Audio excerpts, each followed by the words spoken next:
Use him to damage heroes before duels. Well, part of the problem is usually I'm trying to charge down heroes so aggressively because they're a big part of the strategy heroes. Our heroes are great at killing their heroes, which denies them of leadership.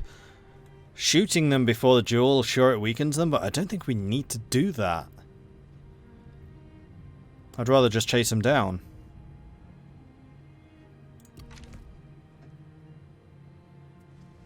How can I serve, my lord? I'm annoyed that you're not wanting to work with them. I'm definitely not replacing Jam Mao. So if we need a third army, then we know who's going to be in it. Forward. Right, you need to be a normal stance now, so you're not raiding my territory. And what was the other question? Can I explain town resources? I mean, towns... There are two different types of settlements. You have the main settlement, which is the towns and the cities and stuff, which can be upgraded down this chain. It's a long freaking chain, lots of upgrades, and can build all of these buildings. The larger the town is, the more building slots you get and the more stuff you can add into it, like farms and barracks and garrisons, courthouses, etc. Each of those doing different bonuses. So for example, having a fish trader produces fish, produces income, and reduces the cost of agriculture buildings. Having a peasant house increases population growth, increases food production, increases income from peasantry. And then you also have the minor settlements. For example, these two, we have one horse pasture, which is this guy. Horse pastures, you can only build this one building in the settlement. You can't change it. It's set. And horse pastures, in this instance, cost a little bit of upkeep. They reduce the recruitment cost of cavalry faction-wide, and they reduce the upkeep cost of cavalry faction-wide. They also provide a couple of reserves. They come with a garrison, which was one important difference between this and Thrones of Britannia. So they can actually defend themselves, and they do have unique battle maps as well. And they're pretty good. Like, I'm quite impressed by the design of the battle maps. Or you can have things like silk traders, which produce silk income. You get more silk income the more silk trading posts you have. So, like, having a whole chain of them will make you a small fortune in cash. Plus, there are various governor assignments that you can do, which will mean that you earn even more silk income. So they can be a real cash cow.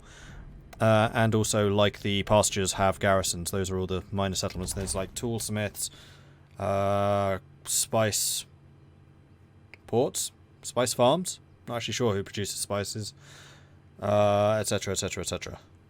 Blacksmiths, farmland, livestock. Those also provide special resources, which are these, and those will increase... No, they don't increase this, though.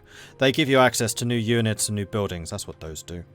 So, for example, in order to build a spice port, which is one of the really high-end, very profitable port buildings, you need to have access to spice.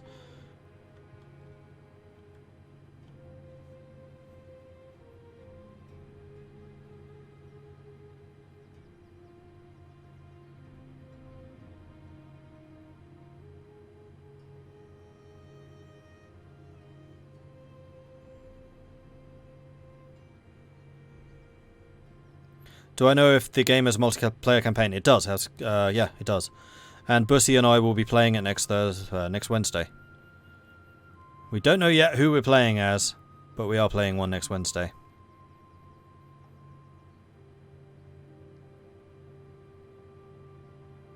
No way to force a positive relationship. Own officers becoming rivals. Hated seems to happen a lot. Haven't tried very hard.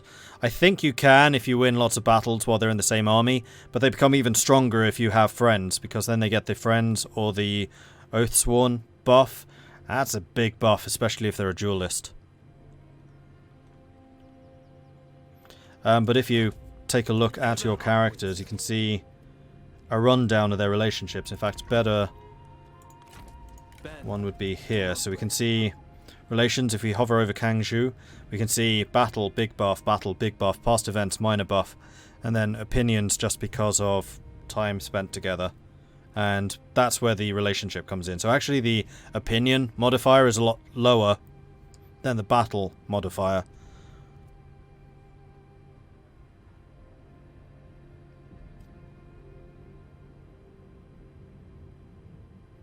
And in fact, Marteng respects Gong Do.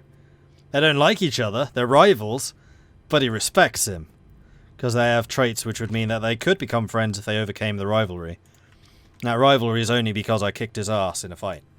Several times. What does a Jade Mine do? Have a guess, Mike.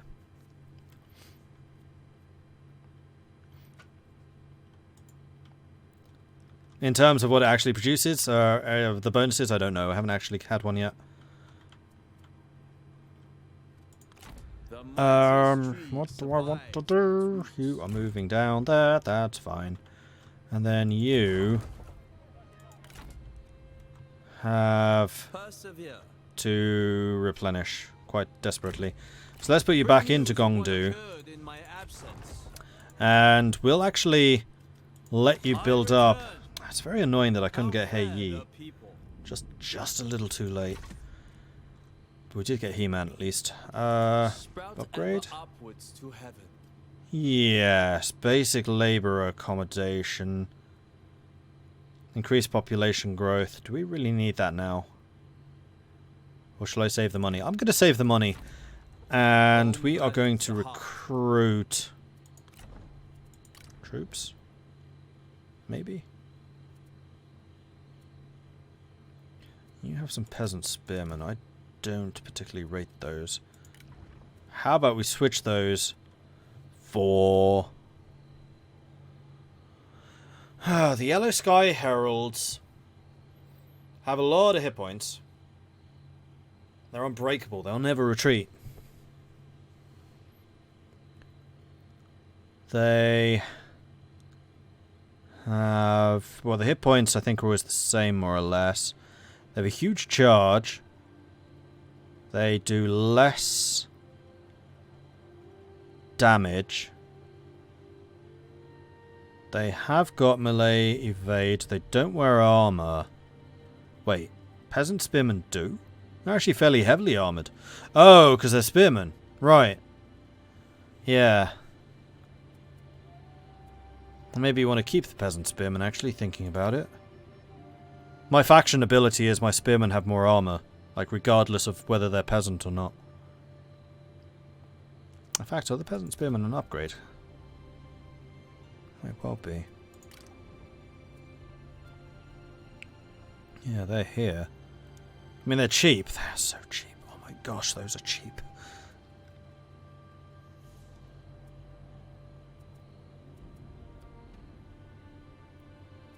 Yeah, they're an upgrade from... oh no, Sky Heralds.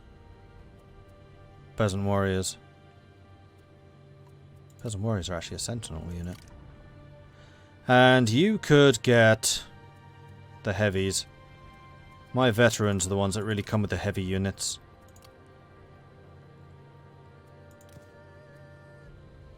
You're a scholar. We have 2 scholars and a veteran. My lord, you're still equipped for answer dueling, your right? request. Yes, you are. That's alright. Onwards.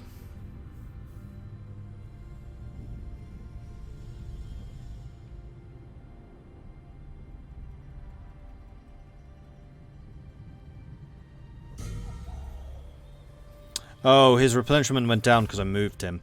If they're immobile for a turn, they replenish more. Just wanted to also say thank you. You've constantly answered mine and all other chat's questions while playing pretty damn well with what is meant to be very hard. Thank you, Dan Wolf. I appreciate that. But hey, it's what I do.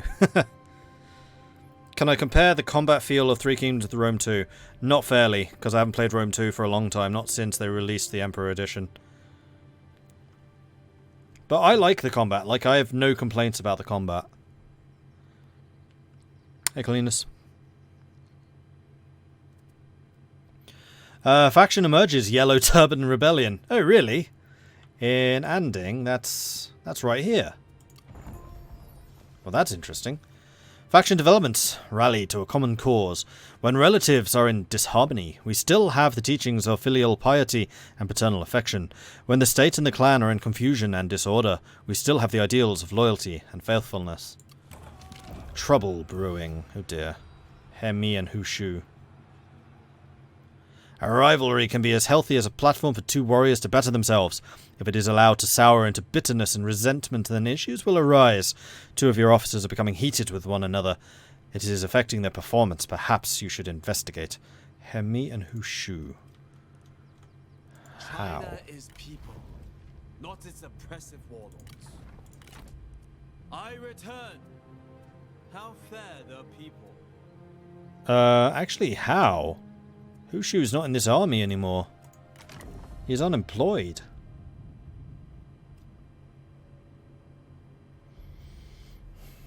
Bizarre. Home gladdens the heart. Alright, are you ready to move out? Also, how much army? 1,300. How much yours? 800. Yours a lot cheaper. I'm wondering if I want to send you north to go and deal with Wu Wei. You have got full supplies right now. It would take you a while to get there, but then this army can move south and deal with them. The other thing I could do... It's going to take them a while to rebuild that army.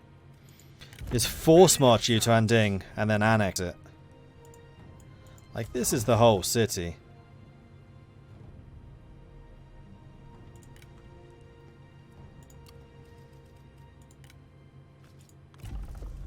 Chu Yuan has leveled up. Chu Yuan is... one of my armies. Remain supple. I return. No, so how have you leveled up? You're on assignment, that's how. But still, you are a scholar. I have been working on getting you these abilities. Condemn, melee attack and splash damage, or Preach. I'm going to take Condemn, because that allows you to do duels better. It's actually a very powerful dueling ability. Bring news of what occurred in my absence. We are... that's Dongmin, so we are hostile to you. That's Han Empire. Okay, so we are going to move you charging up here. We'll bring you south. So what's going to happen is you're going to go over here, you're going to take Anding, while this army is coming down here to go and deal with Hangzhong. Although you're mostly cavalry. No, I've done that in the wrong order. You should be the one going to Anding. And you should be going to this. Yeah, it's just a turn, it's fine. New research. Alright, so what's left on the bottom tier? Militia of Virtue Enchanters. Satisfaction. And then White Wave. I think I'm going to go for the White Waves. I'm just going to finish off this level. What diplomacy can I do with these guys? That is a good question. Take a seat. I can declare war on them. That's it. So I am really hoping that the whole move up to it and right click thing works still. Haven't played yet, but it looks like unit effectiveness could be heavy tied to their commanders. That's a guess, but I reckon generals geared towards cavalry can make them strong. Certain factors to get stronger cav units. Yes. So one of the things that I have to say I really like is the sub-commander system, where you have a commander, then the units under their direct command, and a lot of the traits of the general will, or a lot of the skills you earn over time will increase the abilities of the units under their command. And also some of their stats do. So for example, authority is probably the best example here. The higher authority you have, the more morale your own retinue has. Stuff like that. I mean, I do kind of wish some of these stats did it a bit more. Like expertise, no impact. Resolve, no impact. Cunning does increase the amount of ammunition you have. Instinct reduces the recruitment cost, which I guess is alright. And then authority is morale. I do really wish expertise affected your own unit. Expertise and resolve don't. But expertise and resolve are great for administrators. Because expertise also decreases construction cost if you're an administrator of a province. And it also increases population growth. And that's a pretty big boost. Although he's actually got a lot of resolve, so it's not necessarily that big boost. It's still a big boost. He's got a lot of resolve.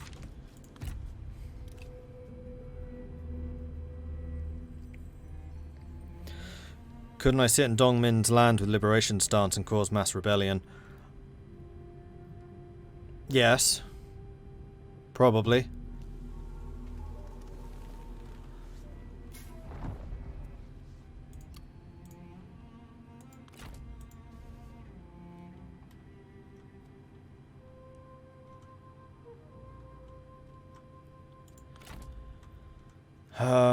Might actually try that in a minute.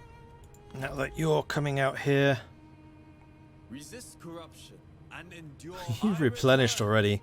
That's insane. That is truly the quickest way to go, so we're going to stop just outside of my territory. Now, if I did go Liberate stance, Liberate does decrease my movement by 20%.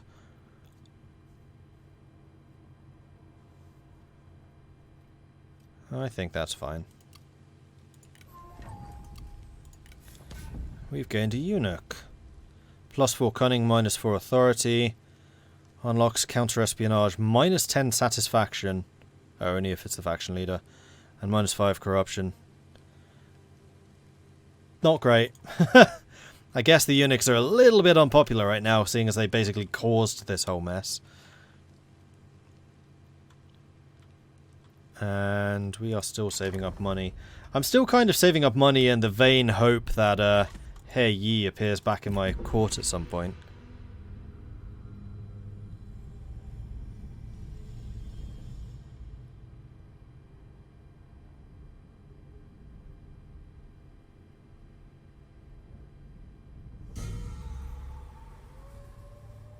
One thing I'm a bit worried about in your games we're maybe too short-lived to test that. Usually in Total War games I have a hard time maintaining enough army to campaign at the border of my territory and defend against inner revolt and such things.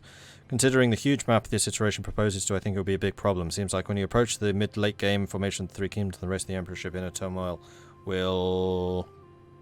something. Possibly. One of the problems I had in the Gong Rong game is it became a stalemate. Because there were basically 3 huge factions, none of us actually at war with each other, but it would have been very bad had we gone to war, and we couldn't go to war because our own coalitions were saying no and blocking those wars, and we couldn't have done it like independently. I'm kind of hoping that's going to be less of a problem here. That was in the Gong Rong game, where I was playing a very diplomatic game anyway.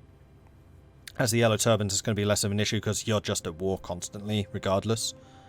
In terms of maintaining enough armies, again, Gong Rong had it in a bad way because you were limited in how many armies you could raise, because every army you raised decreased your trade influence. That's not normally the case. That's his faction only, because he relied so heavily on trade influence. It was like a big freaking deal if he did that. Whereas for us, we can actually almost certainly hit our army limit. So we're limited to 5 armies. We could go for a couple of smaller armies, which is actually kind of what we've been doing here. We have not been recruiting very much. Plus, Yellow Turbans, and I think 1 or 2 other factions have access to captains. And captains are basically like a character, but a bunch cheaper, and get you a lot of troops. So you could quickly raise captain retinues to deal with internal revolts. And anyone in your court that's not been assigned or is a councillor that's not in an army so far, you can raise them as a retinue anywhere in the world. So you can react to the internal affairs. It'll take you time to muster, but if you have mustering skill, which is good, so if you've gone down the tech tree, the military branch of the tech tree, you'll get a lot of mustering speed upgrades. You can put an army together pretty quick and react to those problems. Yeah, Yuan Shao has the same thing as the Yellow Turbans. They have the captains too. I think it's Yuan Shao. Like I said, some of the other characters do. I don't know exactly who. You are now passing into his territory. We're going to switch you to Liberate to cause you some problems. Whoa, no, cancel. I don't want to go to war with you. Marching. I want to go over there. Alright, Gongdu has... Wait, that's not Gongdu. That's Jian Mao. You are here, you are replenishing, and that is good. I need to get into more fights. Like, my main way of making money is fighting people.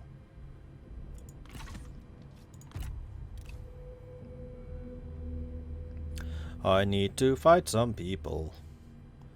Splat, splat, splat.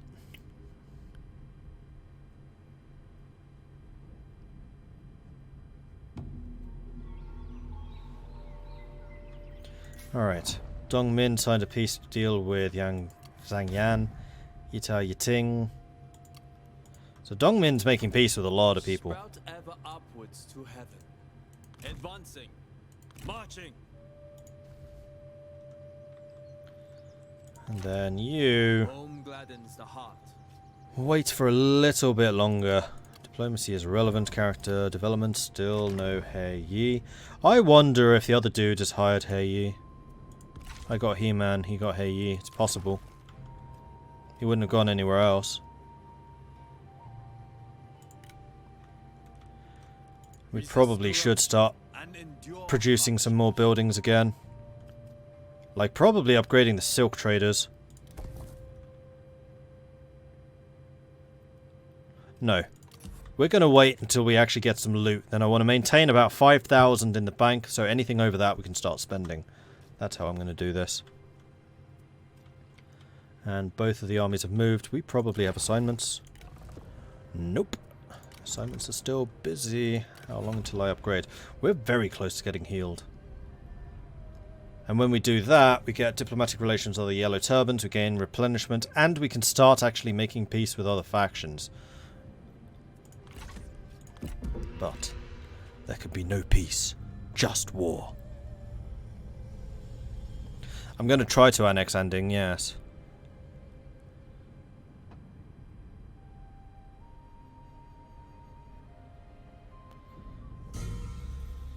Was that their army again? I saw someone sneaking in. Faction developments embolden the people. That which is about to contract has surely been expanded. That which is about to weaken has surely been strengthened. That which is about to fall has surely been raised. That which is about to be despoiled has surely been endowed. This is an explanation of the secret that the tender and weak conquer the hard and strong. General in need. An enemy messenger arrives with news that one of your generals has allowed themselves to be captured by the enemy. As you read, the messenger awaits to return your decision. Zhang Kai.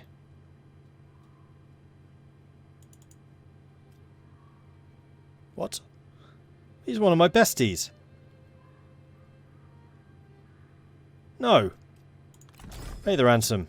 How did you let yourself get caught? Honor your ideals. Whoops.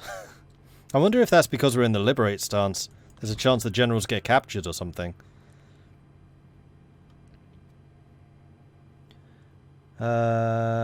Left click to inspect, double left click to initiate diplomacy. Doesn't look like I could just annex it this time. Standard stance. Absolute. Well met, friend. That seems to have been a thing at the start.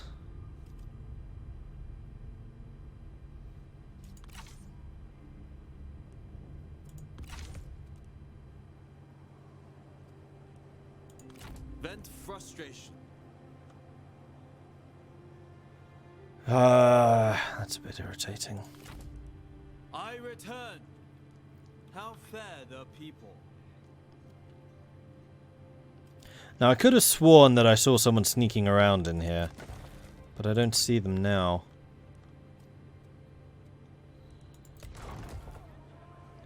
Cultivate patience. Right-click to attack the settlement. Before it was right-click to annex the settlement. That looks like it's only a thing initially. It's not anymore.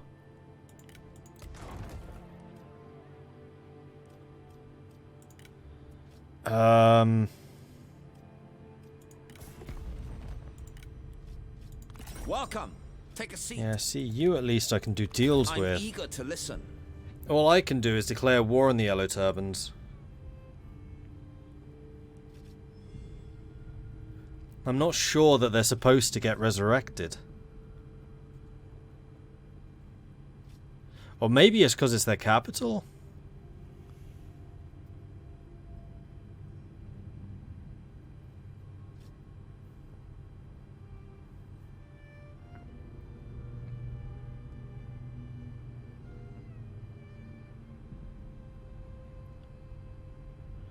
From watching Total War official stream, the campaign they did with Gong, they sold all their excess ancillaries to He Yi, the other Yellow Turban faction. Unfortunately, he's dead.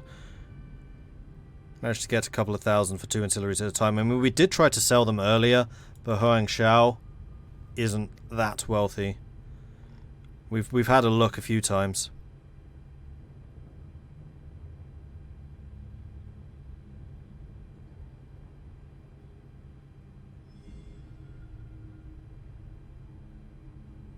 I am playing as Yellow Turbans, which is why this is weird. Because at the start of the game, the start of this stream, we started... I mean, we are Gong Du, we are not Yellow Turbans, even though we are in the Yellow Turban blanket faction. We start with just Wudu, the copper mine. You can march up to Wudu, the small city, and then just right-click on it, and that annexes it, even though it's owned by the Yellow Turbans, who are the Yellow Turban faction. I was very much hoping that would happen here, but apparently it's not. For China. Right-click is just attacking.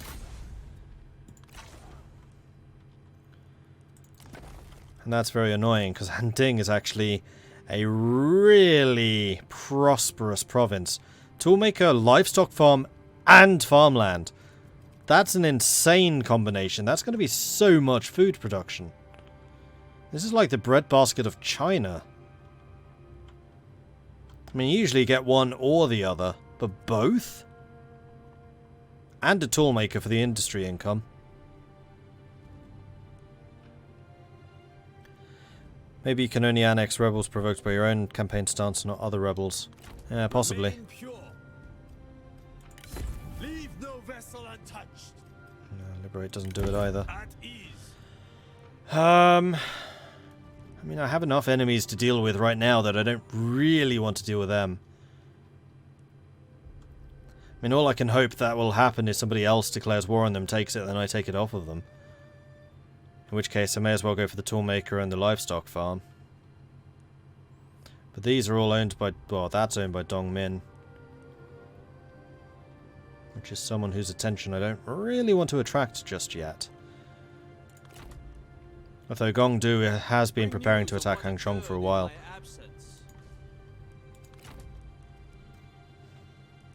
No. Not going to. We're going to march you over here. And we're going to get both of our banners and we're going to attack Hangchong. Alright, so I think it's time to go on to one of these. No, I don't want that. Promote wisdom, character experience. I mean, getting them some more character experience is a good idea. That's the blow and glaive infantry, which is good. I haven't had any building problems yet. Plus 25 food from farming would be nice. You know what, let's do that. Because as we start taking more cities, we are going to need to deal with food problems.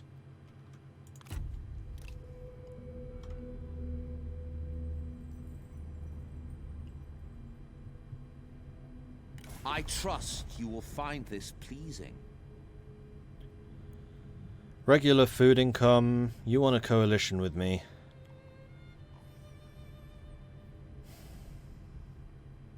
No. It is your decision. It is.